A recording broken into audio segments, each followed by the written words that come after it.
Hey, how's it going, everybody? It is Jazzy Venusaur Sasquatch here, and we are doing a special bonus double weekend here because I went and saw Good Luck, Have Fun, Don't Die, directed by Gore Verbinski, starring Sam Rockwell, Juno Temple, and Haley Lou Richardson. A man from the future arrives at a diner in Los Angeles where he must recruit the precise combination of disgruntled patrons to join him on a one-night quest to save the world from the terminal threat of a rogue artificial intelligence. Honestly, I was a really big fan. A really big fan of Sam Rockwell and Juno Temple, so I was kind of glad they kind of came together here. High hopes for this movie, and they were all met. I thought it was had a very good black humor to it, and throughout it, and Sam Rockwell's kind of delivery of kind of like a sadistic, not sadistic, but kind of like a smart aleck, kind of sadistic, kind of definitely sadistic, smart aleck kind of uh tempo and delivery kind of makes it like just kind of even that much better. I mean, Sam Rockwell is one of those like phenomenal dudes. Like if you get him into a movie, he's gonna give you a character, and he really did do a good job in this, as well as Juno Temple. Haley Richardson's very good as well, and Michael Pena and Zazie Beetz both show up. And Zazie Beetz was Domino in Deadpool, so she was very good in this. So was Michael Pena. Like the casting for this movie is like almost kind of like perfect, to be honest with you. Like, it's a really well put together cast.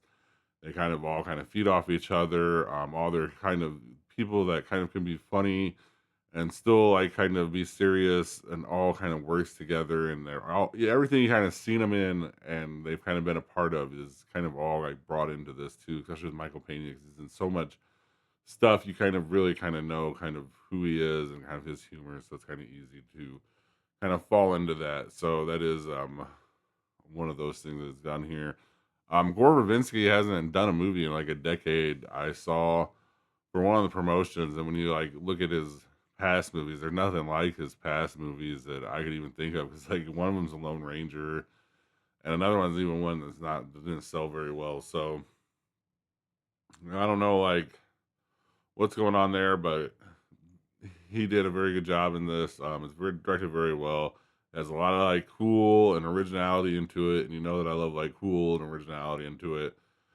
2 hours, 14 minutes, a little long, I'm not gonna lie. And the ending kind of seemed to like kind of keep going and going. And it's kind of one of those movies where it's like three or four endings, which is not a terrible thing, but it did just kind of make that movie kind of like drag on to where maybe if we could have like cut one of those, or maybe cut it down or something, you probably could have changed that around, the ending sequence a little bit around, and still had a good movie and probably kept it under 2 hours, which you wouldn't feel like you were kind of hanging on there for that extra like 10 minutes that you were with this. But it's not a real big deal. I think this movie is going to have a problem in the theaters, but once it hits a streaming service, I kind of say that it's going to kind of get a word of mouth, and it's going to kind of get a following behind it, because it's one of those kind of quirkier movies with a black humor.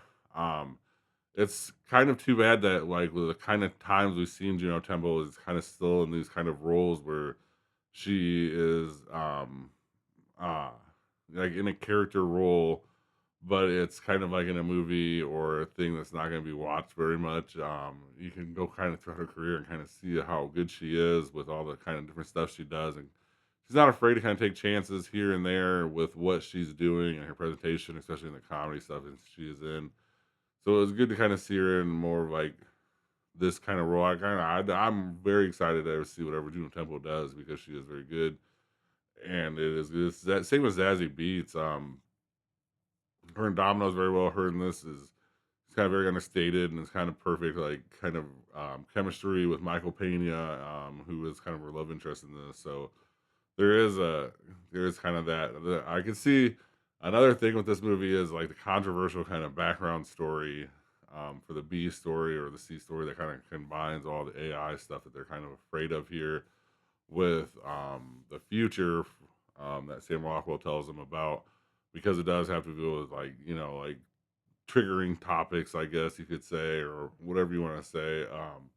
And the fact that they kind of do find a little bit of humor in what they are talking about is kind of like fucked up, but it kind of speaks to the dark humor into this movie, which it really does work well. I give it a B plus for sure. Um, I mean, it's another banger like for this year so far. Every movie I went to the theater, I kind of walked away with happy, so that's good. And it's kind of like looking forward to like made me look forward to like what is going to happen for the summer months because we do have a lot of good movies coming out. And next week we have Scream 7 coming out, so it does make me very hopeful for that.